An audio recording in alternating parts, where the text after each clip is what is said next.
put me in front of your most important asset, your employees. If every single person in that room gets 2 to 3 nuggets that they then can very effectively pick up and apply and change a behavior or 2 or 3, you think about that at scale, that can get pretty interesting to the bottom line. It's about connection. It's about identifying the gaps in the lives of the people that we want to serve.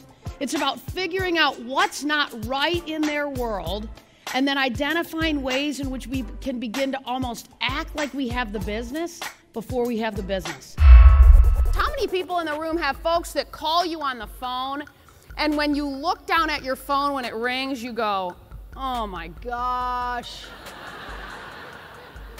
And you just stare at it, right? And you're like, oh my God. I mean, all you want to do in that moment is just hit end. I would just challenge you to take a minute and say, who are the people that make you feel that way? And are they worth your energy?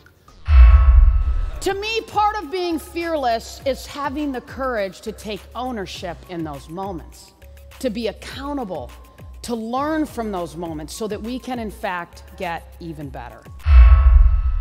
These people that are putting on events, they've got enough to worry about. They've got a lot on their plate. And what I love to say is, look, take me off your plate. I've only got 9 slides, I don't need a ton, because it isn't about the slides. It's about the communication, it's about the words that drive the connection. So take all those other things that you have to worry about, go worry about those things. I said, Butch, like, what do you think is the biggest difference between the guys and girls out on tour that are 1 to 10 on the money list, 1 to 20 on the money list, the best, that are holding trophies over their heads, that are making cuts week after week after week, and everybody else? I said, what do you think's the difference? He said, they recover from adversity faster than everybody else.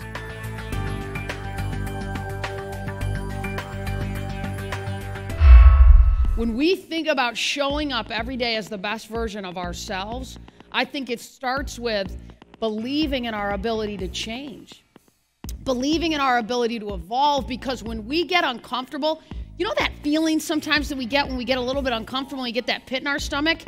To me, that's actually when we grow. John went into the Hall of Fame last summer as not just one of the best starters to ever pitch in the big leagues, but one of the best closers. Schmaltzy wasn't afraid to evolve. If I've just made them feel good, that's not enough. That's not what people pay me for. They're gonna feel good, but what needs to happen is they need to know how to create change in their lives based on what I've gotten clear on from the organization that they want that change to be. If it's a sales team, they need to know how to close more deals and close them faster.